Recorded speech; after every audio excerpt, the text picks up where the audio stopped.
Ahí estamos otra vez, ya recuperamos la señal. Mil disculpas a todos quienes nos estuvieron escuchando a través de seno.fm y a través de la aplicación de Seno. Tuvimos un problema con la plataforma de Facebook.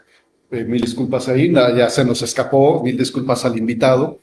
Pero bueno, nos platicaba nuestro invitado al inicio este interés que nació precisamente sobre Hegel en función de que mucha gente lo mencionaba, nos decía, lo mencionaba durante su formación en otras clases, aunque nunca tuvo un seminario en particular sobre este autor, y que de alguna manera hay una especie como de interpelación precisamente en el pensamiento hegeliano respecto de cómo se debe o se puede contemplar, ver la realidad.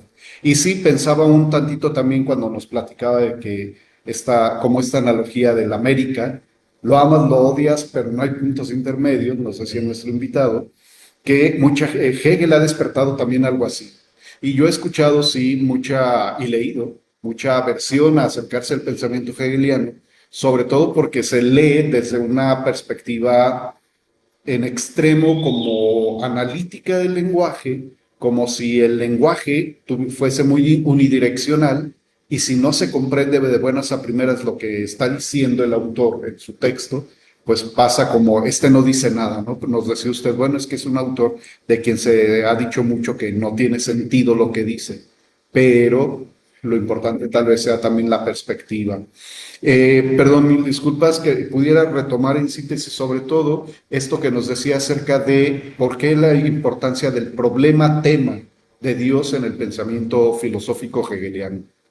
Sí, esta ocasión me gustaría retomar el comienzo de la Enciclopedia de las Ciencias Filosóficas, un compendio de Hegel que utilizaba como manual de sus clases, la tercera de las 4 grandes obras publicadas y difundidas en vida de Hegel, porque de la vasta obra de Hegel, de la cual mencionaron ejemplos representativos al inicio, muchos de sus textos son escritos de juventud que permanecen inéditos o que tienen un impacto local solamente, o está la habilitación que debe escribir para ser profesor universitario.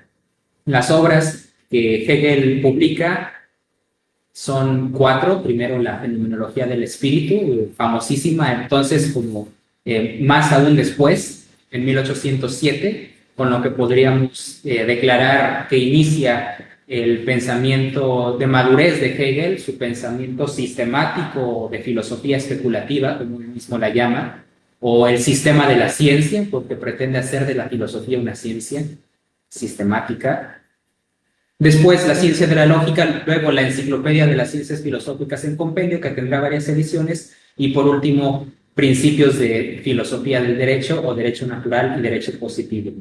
Después, las lecciones serán sumas de apuntes de clase de los alumnos que asistían a las lecciones de Hegel y de algunos de los propios apuntes que Hegel utilizaba se servían para dictar sus clases y se publican de manera póstuma, ¿no? Estas lecciones son sobre filosofía de la religión, sobre estética, sobre filosofía de la historia y sobre historia de la filosofía principalmente. En la Enciclopedia de las Ciencias Filosóficas en compendio, el parágrafo 1, iniciando la introducción, Hegel dice que la filosofía carece de las ventajas que favorece a otras ciencias de poder suponer su objeto y su metodología acomodados a la representación y proseguir su estudio. Esto es que la filosofía no siempre sabemos exactamente qué estudia ni cómo debe hacerlo. Pero, añade Hegel, también es cierto que de pronto tiene sus objetos en común con la religión, y es el caso de Dios, en tanto que es la verdad y Él solo lo es. Entonces, aquí comienza Hegel diciéndonos que Dios es el objeto de estudio común a la filosofía y a la religión, en tanto que es la verdad. Y bueno, sigue entender qué entiende por verdad y cómo se le ha de estudiar y cuál es la diferencia de la filosofía y la religión del abordaje del estudio de Dios. Pero queda evidente que es un concepto central para Hegel, como lo había sido para la historia de la filosofía en general. De eso usted habló en el programa anterior, esta es su área de especialidad, relaciones entre filosofía y religión. Pero quizá podríamos decir en síntesis que la diferencia es que la religión tiene una idea de lo divino desde la tradición en cuestión, sea por revelación, sea de la forma que sea, es muy diverso, pero tiene una idea de divinidad y una relación con ella en función de la tradición en la que se escribe, mientras que la filosofía reflexiona racionalmente sobre Dios, haciendo abstracción de esa revelación o de esa tradición. Si bien puede haber diálogo, no necesariamente se compromete o se inscribe con una u otra religión, texto sagrado, tradición o revelación. Así lo piensa Hegel, más o menos también, y considera que la filosofía representa una suerte de escalón superior y posterior al de la religión. De modo que la filosofía debe estudiar a Dios, objeto de estudio de la religión, desde la perspectiva especulativa, dialéctica. Es un concepto que es fundamental en la filosofía de Hegel, que no es originariamente suyo, pero sí lo reinterpreta, de modo que la filosofía reinterprete lo que ha dicho la religión. Lo que la religión ve, juicio de Hegel, como representación, como fantasía, de manera muy gráfica, muy pintoresca, que exalta el sentimiento y la piedad popular, que sea pensado y que tome la forma de concepto. Entonces, en ese sentido, la idea de divinidad en general, lo que representan las distintas deidades, lo que representa el Dios uno de las religiones monoteístas, será relevante para Hegel, y en su reinterpretación especulativa dialéctica de los dogmas y las tradiciones de las religiones, en la evolución del propio pensamiento filosófico, yo me atrevería a decir, basado en otros autores, intérpretes, comentaristas de Hegel que sostienen eso también, que Dios para Hegel es más o menos como la sustancia de Spinoza, el todo, lo único existente, pero una sustancia que también es sujeto, según Hegel. De modo que el mundo es un momento en el proceso de autoconocimiento de Dios, que Dios ha creado el mundo para reconocerse en él, principalmente en nosotros, en el ser humano, que somos espíritu. Sí. Un tema un tanto entre complejo, rico, interesante por todos los matices, además con los que hay que estudiarlo. Antes de darle la palabra a Alejandro, que también quiere decir cositas, agradecemos a los espectadores que ya están conectados y están escuchando y viendo este programa a través de Facebook, y a quienes ya dejaron comentarios. Está un primer comentario de Adán García Rodríguez, que es un radio ciberescucha asiduo. Dice: saludos al licenciado Dávalos, atentamente a los alumnos del Instituto de Filosofía Franciscana. Pues ahí está el saludo de parte de los estudiantes del Instituto de Filosofía Franciscana. Por favor, Alejandro. Bueno, una charla muy interesante. Recordarles que estamos hablando con el maestro Luis Ernesto Dávalos Tovar. Estamos hablando sobre la idea de Dios en Hegel. Tema sin duda muy interesante. Nos disculpamos por la intromisión, por el pequeño fallo que hubo con la plataforma de Facebook. Es algo que no controlamos, pero bueno, estamos de regreso. Y ahí me gustaría preguntarle, así como en términos generales, ¿cuál es el lugar que ocupa Hegel en la filosofía? Digamos, viendo la filosofía como un cuerpo, digamos, un tronco común, ¿dónde se ubica Hegel en la historia de la filosofía? ¿Qué lugar puede tener? Claro, Hegel es un filósofo alemán, como se refería al inicio, en la traducción que lamentablemente se perdió por problemas técnicos, nacido en Stuttgart el 27 de agosto de 1770 y muerto en Berlín el 14 de noviembre de 1831. Es decir, es un filósofo alemán. Alemania no existía como el Estado Nacional moderno, que después se consolidará con la unificación encabezada por Otto von Bismarck, pero se están sentando las bases de esa nación, entre otras en la propia filosofía alemana.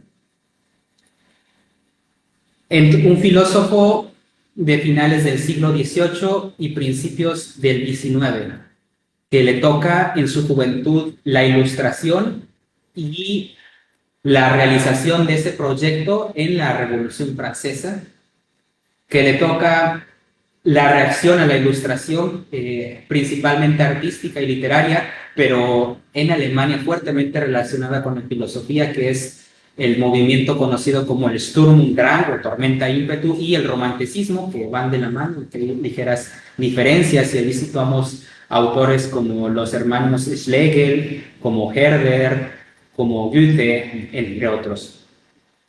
¿Qué le toca? El apogeo de la filosofía del idealismo trascendental de Immanuel Kant, de la que estuvimos aquí hablando hace un poco más de un año. ¿Qué le toca en síntesis? El final de lo que se suele conocer como filosofía moderna, y por lo tanto que marcará la pauta para la filosofía contemporánea.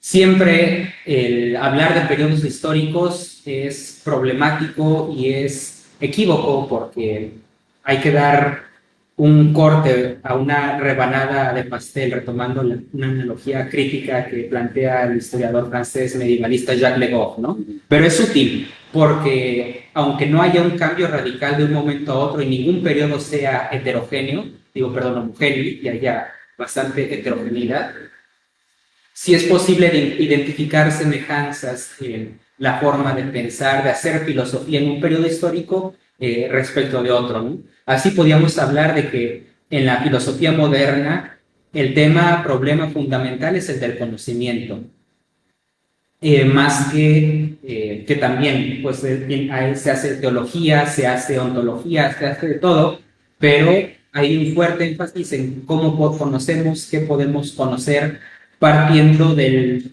cierto giro idealista que da René Descartes, de su duda metódica, del movimiento que luego llamaremos racionalismo, y al que pronto se le contrapondrá lo que también hemos llamado después como empirismo, ¿no?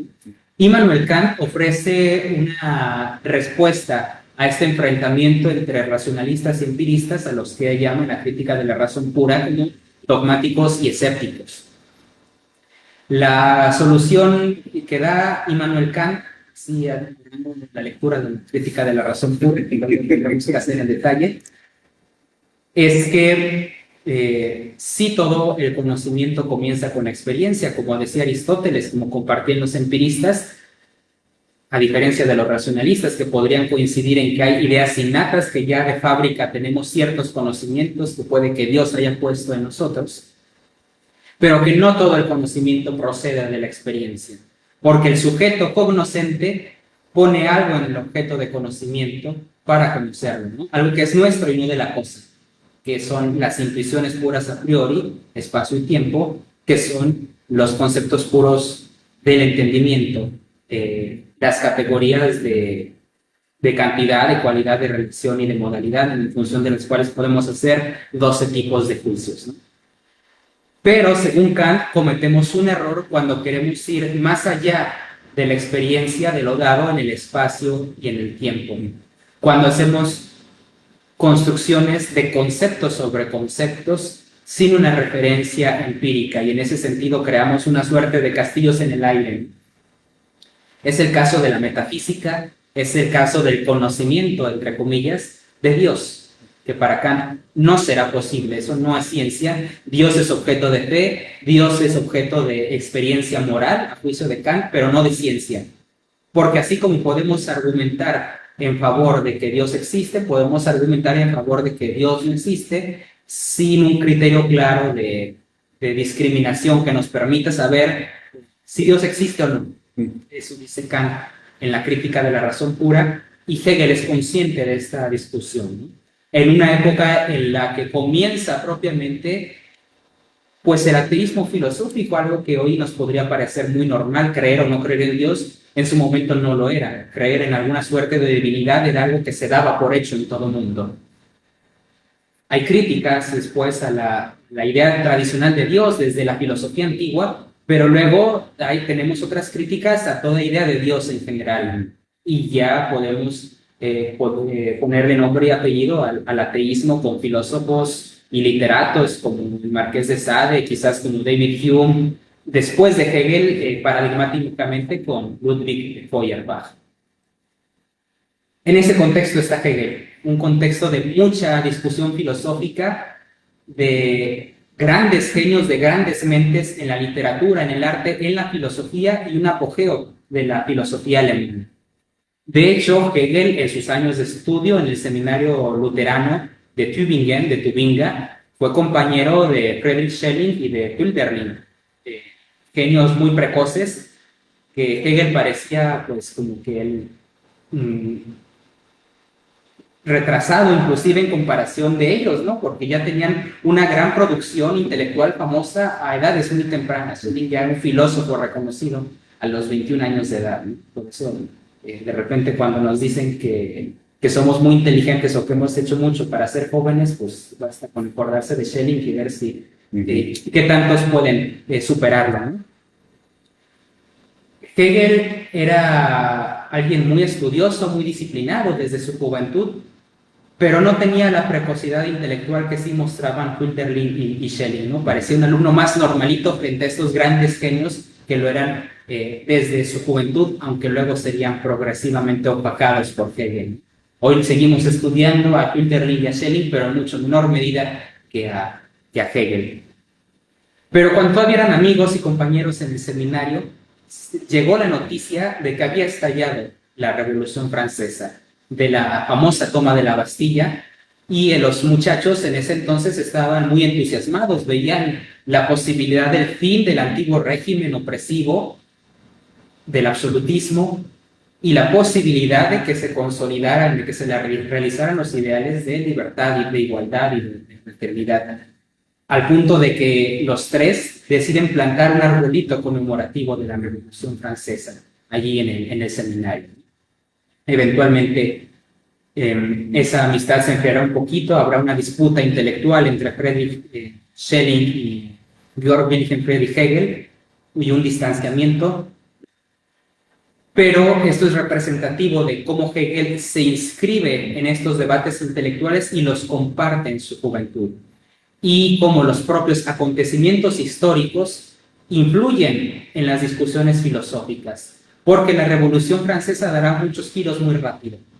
Desembocará en un terror revolucionario que horrorizará a Hegel y a otros tantos autores, después en un directorio sumamente corrupto, y después en el golpe de Estado, el consulado y luego el imperio de Napoleón Bonaparte, a quien Hegel admirará, y que coincide que Napoleón invade la ciudad alemana de Jena cuando Hegel está terminando de escribir la fenomenología del espíritu. Él mismo le confiesa a un amigo, un teólogo de apellido Niethammer, en una de sus cartas, pues que llevaba el manuscrito a la imprenta y se topó a Napoleón y dijo: he visto el espíritu absoluto o el alma del mundo a caballo, cómo un hombre se extiende desde un solo punto sobre el mundo y lo domina.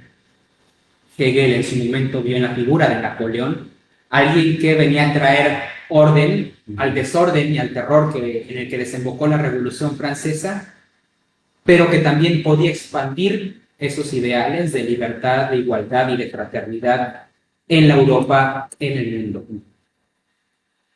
Napoleón pronto será derrotada y considera Hegel que es Prusia quien puede llevar la batuta de la historia universal, porque hay grandes civilizaciones que van a la vanguardia, según Hegel, digamos, del destino del mundo, del destino de la humanidad, y que pueden guiarla hacia el progreso, hacia su fin último, que es la libertad, como en su momento lo habían sido Grecia y Roma, que también son referentes importantes para Hegel. Por eso es un filósofo de la historia y por eso es uno de los autores que contribuyen a que la historia de la filosofía se consolide como disciplina, y que hoy prácticamente todos quienes estudiamos historia debamos estudiar historia de la filosofía.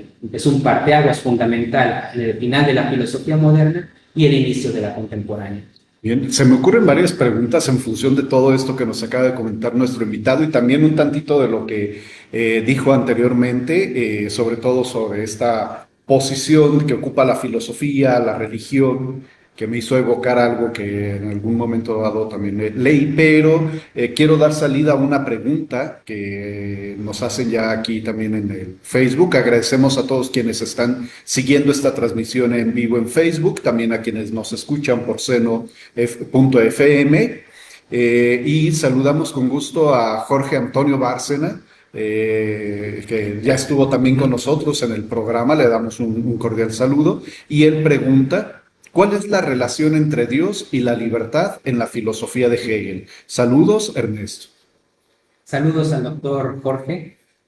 Gracias por la pregunta fundamental.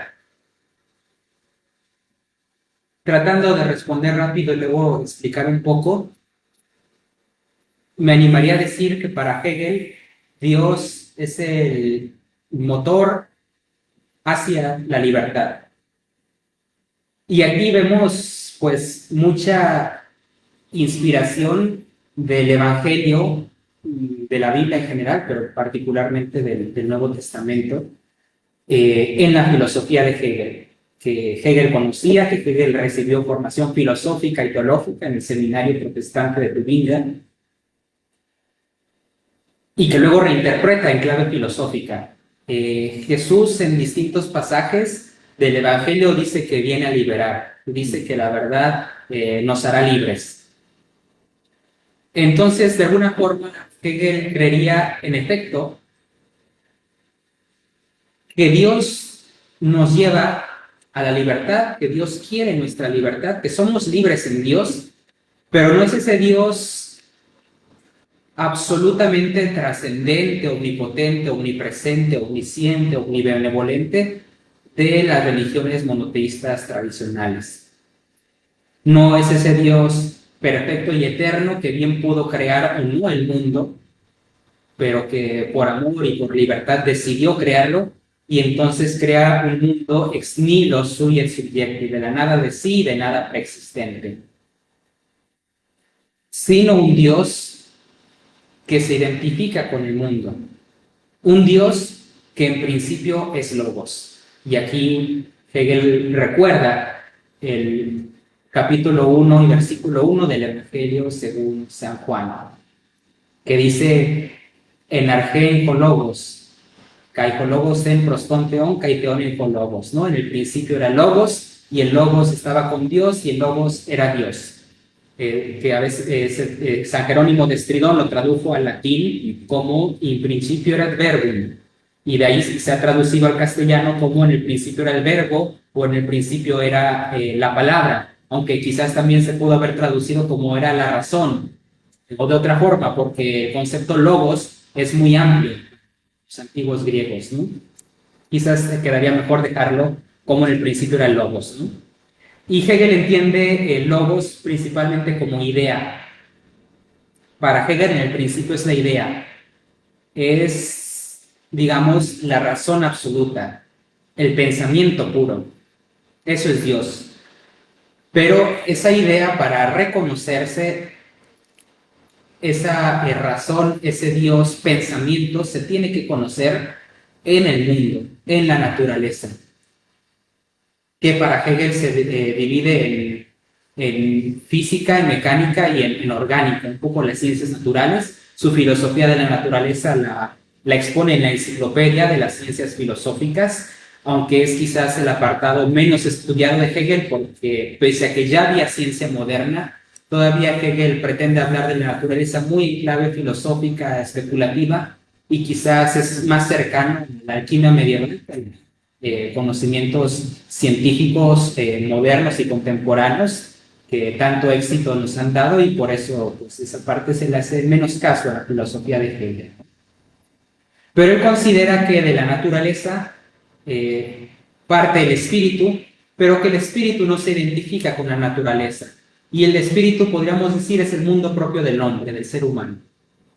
El ser humano, aunque tiene una parte animal, una parte orgánica, una parte de ser vivo, aunque necesita también de las plantas, y aquí podríamos recordar la distinción clásica entre el alma vegetativa, la sensitiva y la racional, y cómo cada una presupone la anterior y avanza en el nivel de complejidad y en superioridad, pues Hegel estará de acuerdo. Podríamos decir que el alma racional corresponde a lo que Hegel llama espíritu, pero que trasciende, que va más allá de la naturaleza, ¿no? No la podemos encerrar nada más en naturaleza, sino que ahí ya tendríamos el tercer gran momento de la dialéctica.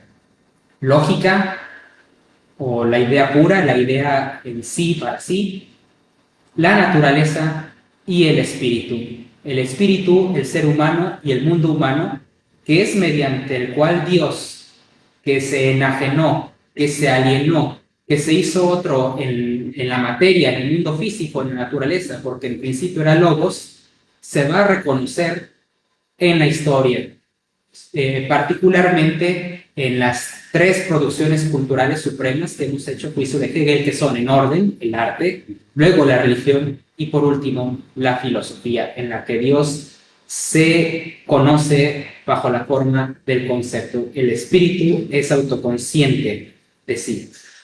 Bien, pues ahí está la respuesta para Jorge Antonio Bárcena. Un saludo cordial. Y si me permite, porque di un preámbulo un poquito amplio, pues en ese proceso de autoconocerse Dios y de paso autoconocernos nosotros, porque ese es el significado de la encarnación de Dios, del cristianismo para Hegel, que Dios se hizo hombre, que el hombre se eleva a la divinidad, que Dios y el hombre son uno, que Dios se conoce en el hombre, nosotros nos conocemos en Dios, están íntimamente relacionados. El ser humano, entendido como humanidad, también progresa en la historia hacia la libertad. Y conforme nos vamos conociendo mejor, vamos creando culturas cada vez más libres. De las culturas orientales, donde había uno solo que era libre, está pensando Hegel en el Shah de Persia, el rey de reyes del imperio aqueménida. Nomás él era libre y él era como Dios y los demás pues no, pintaban poco, a donde todos los ciudadanos eran libres en la antigua Grecia, pero todos los ciudadanos no eran todos los hombres, eran solo los varones libres del polis. A el cristianismo, donde, según dice San Pablo, ya no hay hombre ni mujer, sino que todos son iguales en Cristo, ¿no? Y eso nos permitirá la configuración esa religión de una sociedad que una vez que se haya despojado del rigor del judaísmo, de su rigidez, de la positividad de su religión, es decir, norma tras norma, un poco desprovista de espíritu, podemos construir unos nuevos estados nacionales modernos en los cuales seamos libres, ¿no? Y la libertad de uno y la libertad de todos sean condición mutuamente necesaria. Bien, ahí está, muchas gracias. Bueno, ya con lo que nos dijo y sobre todo con la primera parte, de hecho mató tres preguntas que iba a hacer en torno precisamente a primero, la concepción filosófica de Hegel respecto de Dios, que ya nos aclaró muy bien ese punto. También, bueno, una parte que a mí me llamó mucho la atención de lo que nos decía hace unos minutos y que tenía que ver con la posición de la filosofía respecto de la religión en Hegel. A mí me hizo evocar el polo contrario en Al-Farabi, por ejemplo, que en el catálogo de las ciencias y en el del origen de las palabras pone primero la filosofía como condición para poder comprender y poder especular en la teología y en la religión como una religión verdadera, como si la filosofía fuera un basamento necesario para. Y bueno, hay también una pregunta ahí en juego que me empezó a hacer eco respecto de que ya no hay un Dios trascendente en el pensamiento hegeliano, sino que está inmerso precisamente en el devenir del mundo. Pero prefiero darle salida a una pregunta que plantea aquí Omar Mireles. Le mandamos un cordial saludo. Dice, buenas tardes, saludos al profesor Ernesto. Pregunto, si Dios se manifiesta en la historia y en la libertad, ¿qué implicaciones prácticas tiene esto para la vida ética del hombre? Pero una pregunta muy relevante también. Saludos a Omar. Varias implicaciones que pasan por la configuración de las distintas culturas, que en el sentido que hemos presentado podríamos decir que constituyen desarrollos propios de la vida de Dios, ¿no? De alguna forma, Dios vive en la humanidad y se reconoce en la producción cultural de los distintos pueblos a lo largo de la historia. Y cada cultura tiene sus propias normas de comportamiento. Entonces, el criterio de comportamiento de una u otra cultura es el que va a orientar la vida de los individuos.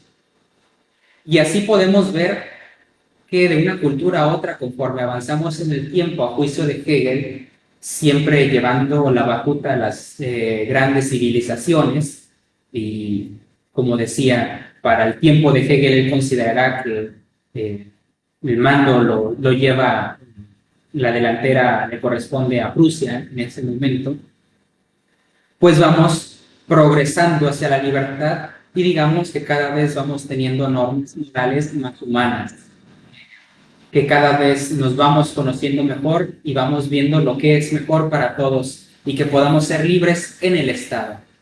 Porque la libertad del individuo es importante para Hegel, pero no la concibe en oposición a la libertad de la comunidad, a la libertad de la polis, como dirían los antiguos griegos, o del Estado, pensando en términos modernos.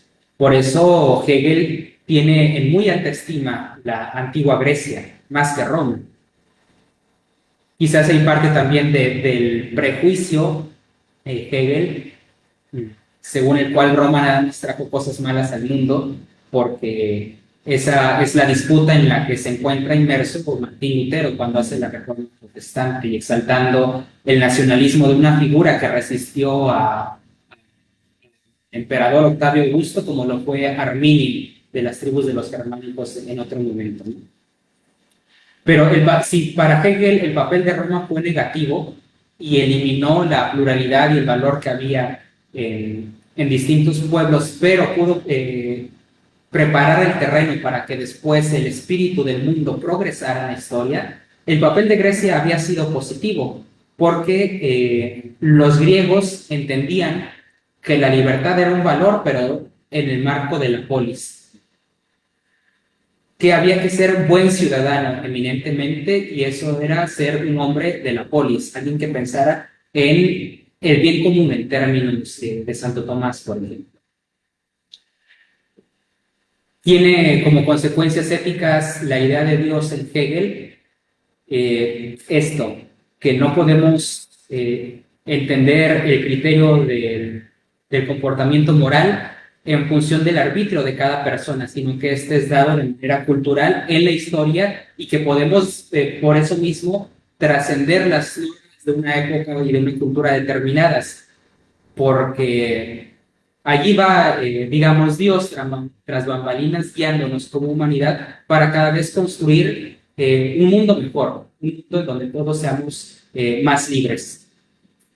Se puede pensar en esos términos, entonces, que también puede haber etapas como de regresión, como de retroceso en algunas culturas, cuando surgen también sujeciones a lo mejor a otras normas, a lo mejor más pensando en, pues, bueno, tenemos este problema, tenemos esta situación, vamos a fijar una serie de pautas de conducta, normas, que incluso se pueden vigilar coercitivamente, que dejan de ser ya incluso moral, sino... Si hay coercitividad, pues hay intervención del Estado. Se puede pensar que también en la cultura humana en general puede haber también estos momentos como de retroceso. Sí, y eso me da oportunidad para hablar brevemente del concepto de dialéctica en Hegel. Hay un video de hace algunos años en YouTube de Roxana Kramer, recomiendo ese video que habla sobre la dialéctica, es muy bueno, pero ella dice que dialéctica ha significado tantas cosas que no hay un concepto común. Pero ahí diferiría un autor experto en la dialéctica, como lo es Ramón Valls Plana, en un libro que se llama, si mal no recuerdo, La evolución de la dialéctica, en donde él dice que pese a la diversidad de significados del concepto de dialéctica, siempre hay un núcleo común que resiste, que es el de entender la dialéctica como un movimiento que avanza mediante negaciones. Y esto es la dialéctica de Sócrates y de Platón, por ejemplo, pero es un movimiento del diálogo, ¿no? De que se confronta, digamos, tesis y antítesis y se llega a una... se progresa entre los interlocutores en la búsqueda de la verdad.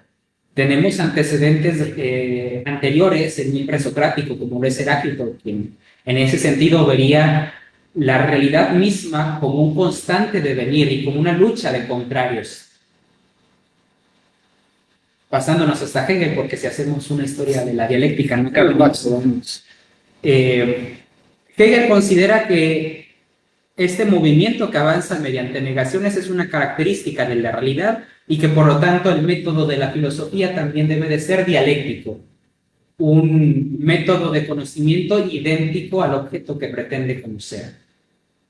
Y en ese sentido, si todo es dialéctico, Dios mismo es dialéctico, porque decíamos que se dé la idea, tuvo que hacerse naturaleza para luego ser espíritu y reconocerse, en esta progresión hacia la libertad de la humanidad tenemos momentos negativos, pero es un momento de negatividad que no se queda en ello, sino que es la condición de posibilidad para avanzar, como dar un paso hacia atrás para tomar impulso y seguir progresando.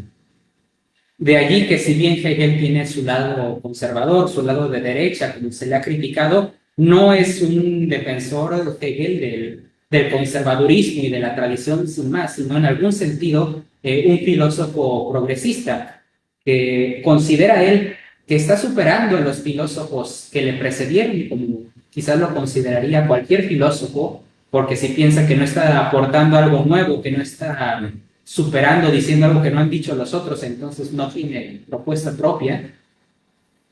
Así como considera Hegel que no solo por sus propios méritos, sino por los méritos del espíritu en la historia de la filosofía que ya se ha hecho, él puede llegar más adelante, más arriba, pues podríamos decir que el propio Hegel a su vez debería ser superado.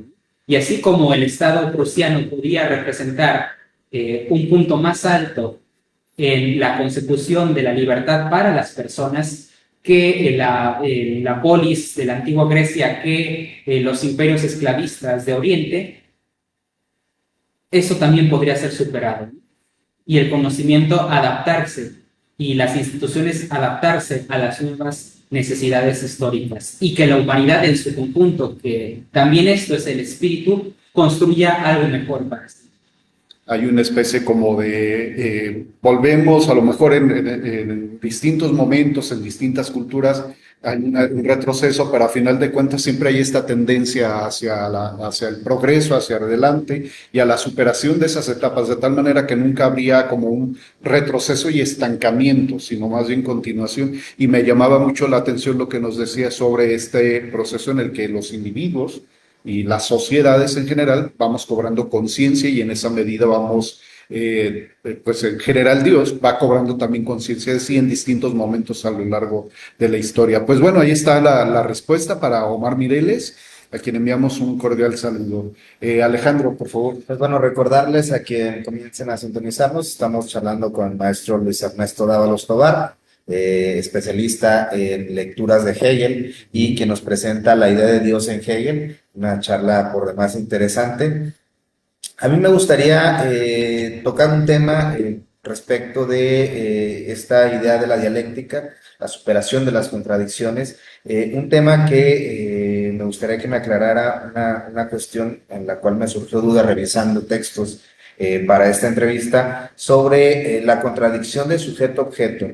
Digamos, una problemática muy clásica de la filosofía moderna principalmente y que en la filosofía contemporánea continúa, pero quizás de una forma un tanto diferente, con una cuestión más bien social, pero que en Hegel me parece interesante por una cuestión que leí justamente en uno de sus textos, que era que la religión era una cuestión más bien subjetiva, pero que justamente en las construcciones más acabadas de la cultura humana, como era el caso del arte, de la religión propiamente, había una cuestión objetiva y que de esa derivación la propia reflexión y el propio trabajo de la razón, ya en el culmin de lo que es la filosofía, había una trascendencia, había una superación precisamente de esas dos contradicciones, subjetividad y por otra la objetividad.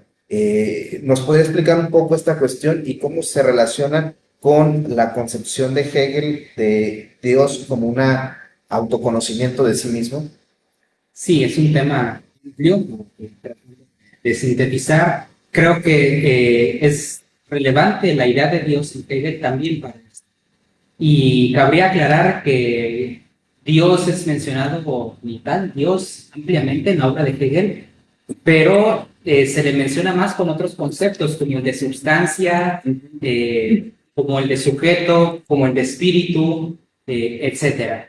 Esto seguro no porque no haya una idea de Dios en Hegel o porque Hegel sea ateo, si bien sacando consecuencias de algunos planteamientos de Hegel se podría derivar el ateísmo, esto no se ve en la obra de Hegel, pues quiere hacer notar con el uso de otros conceptos Hegel otras características, otros momentos de la vida dialéctica de Dios y sobre todo distanciarse de las ideas tradicionales de Dios, de la religión, por ejemplo, que se quedan en la representación, en la fantasía.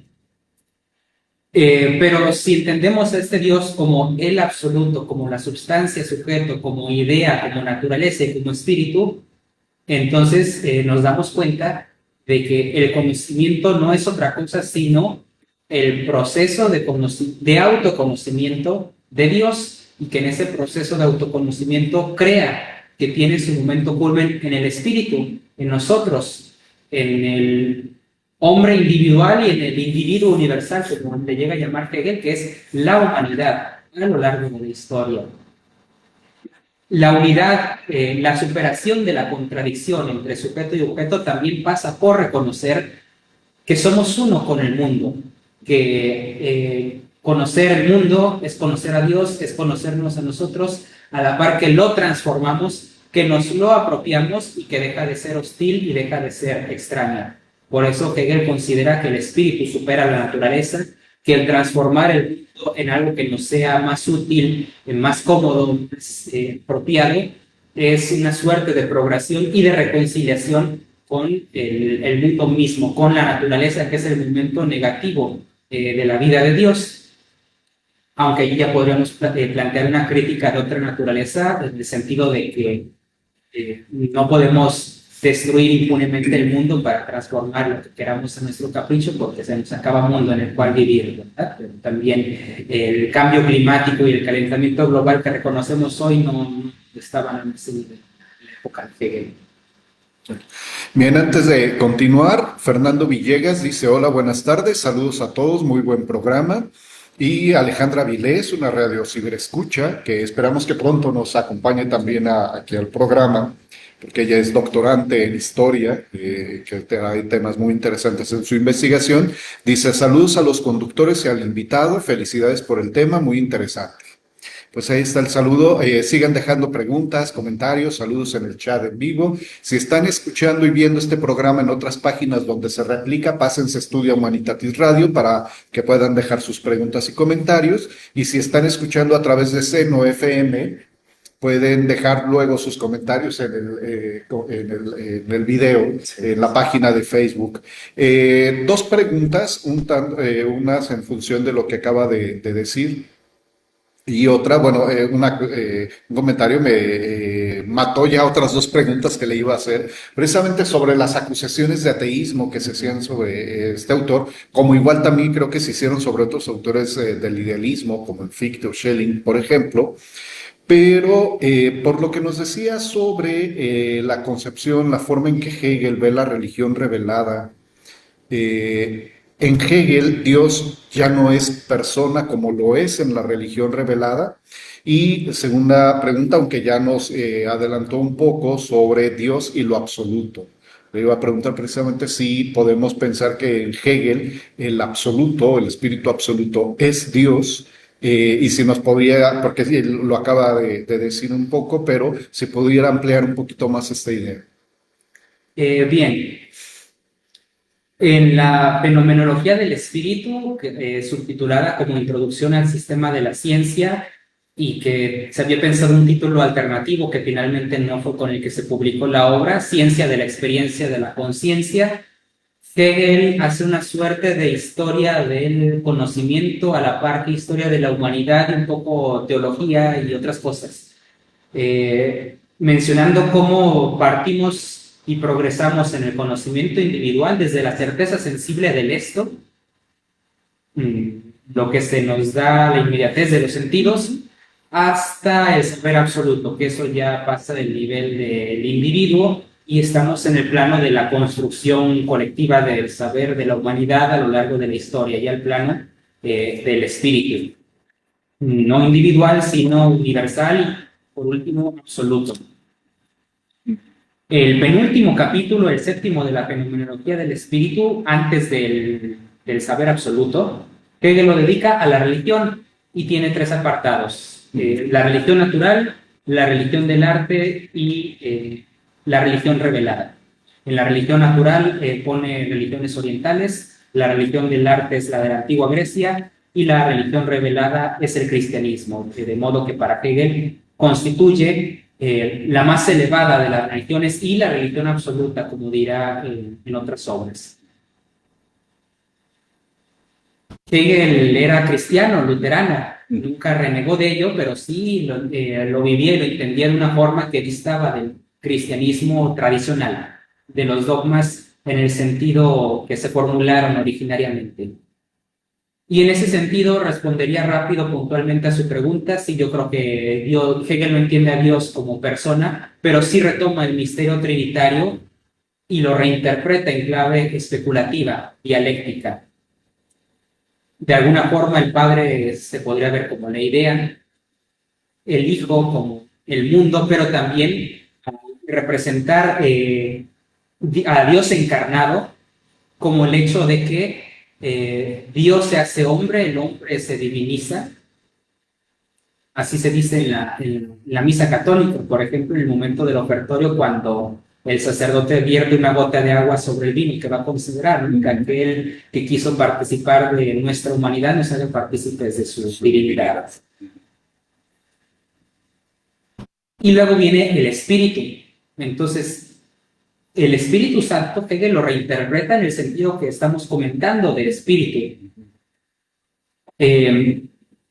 Jesús en el Evangelio de Juan también dice a sus discípulos que muchas cosas no se van a entender ahora y llegarán solo después a la verdad por el Espíritu.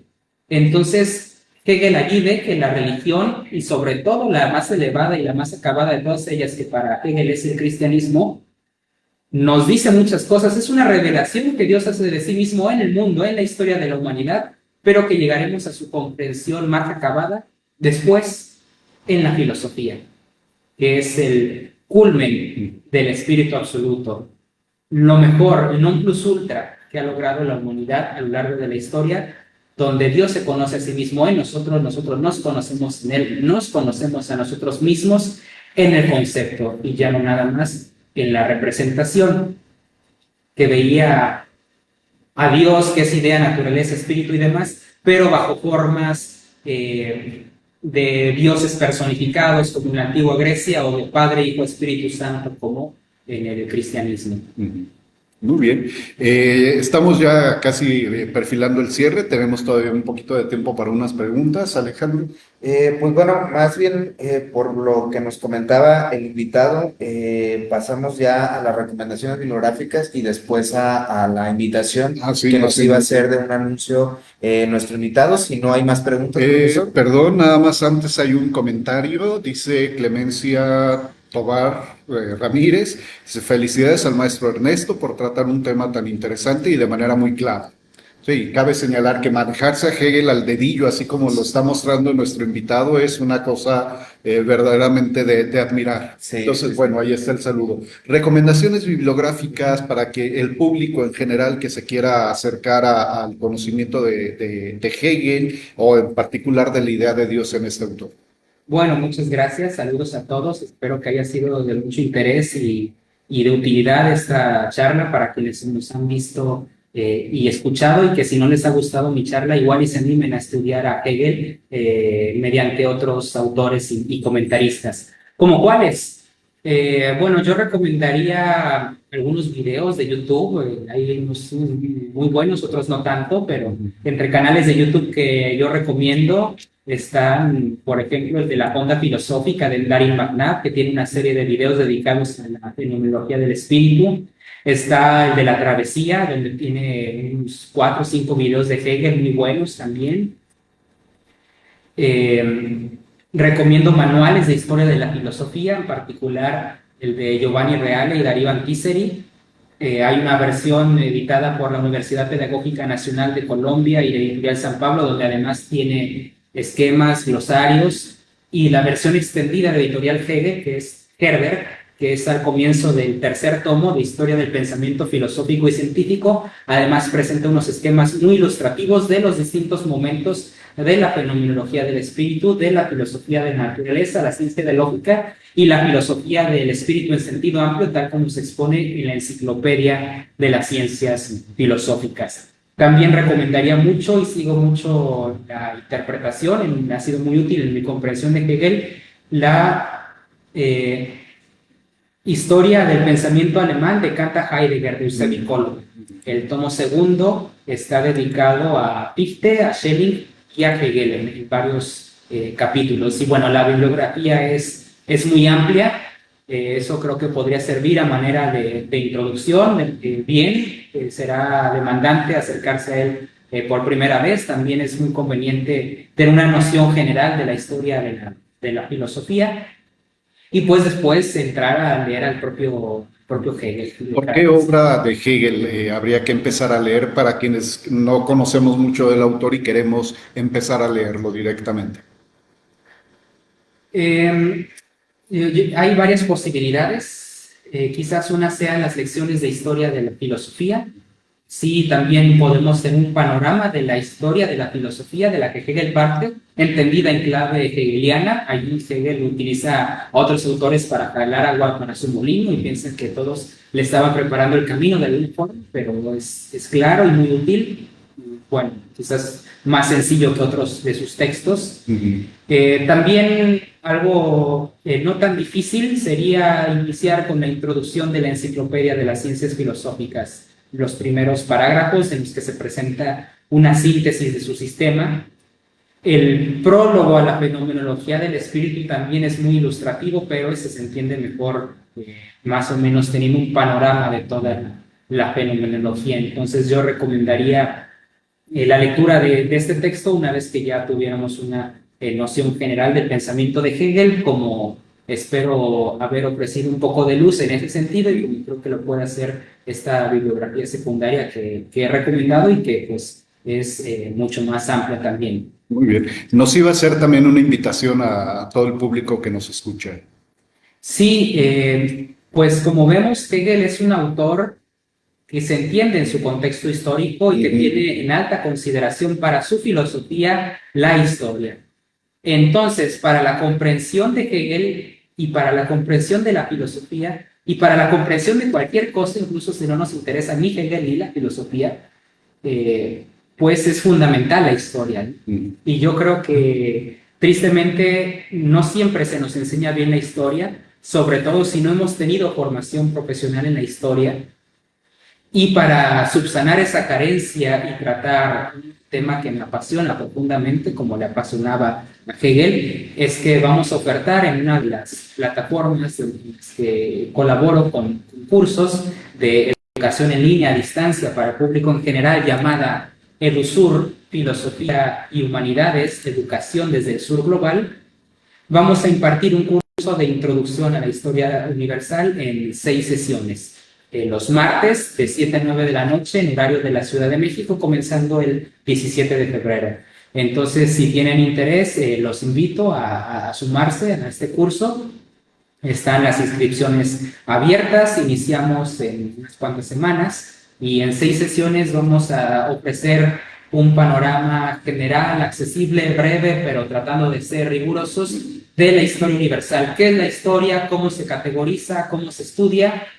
Y qué ha pasado desde la prehistoria, desde que existimos como especie, hasta época actual, pasando por la edad antigua, la edad media, la edad moderna y la edad contemporánea en sus principales procesos, personajes y acontecimientos. Igualmente los invitamos a seguir este proyecto de EduSur, porque se ofrecen una serie de cursos de distintas temáticas de filosofía y humanidades que pueden ser del interés de quien nos escucha. En esa misma plataforma viene ahí la forma para inscribirse. Así es, pueden seguir a EduSur, Filosofía y Humanidades en Facebook e Instagram, y allí vienen publicados los cursos que se están ofertando. y los datos de contacto para pedir mayores informes por teléfono o por correo electrónico, así como un formulario de Google para inscribirse directamente. Muy bien, pues ahí está la invitación. Pues agradecemos a todo el público que nos estuvo sintonizando a través de Facebook, que nos escucharon también a través de seno.fm. Agradecemos mucho la atención, agradecemos a nuestro invitado el haber aceptado la invitación a estar aquí con nosotros. Estudio Humanitatis Radio sigue siendo su casa para cuando quiera platicar de este o cualquier otro tema de su interés, pues será sin duda bienvenido. Muchísimas gracias a todos. Alejandro, buenas tardes, muchas gracias.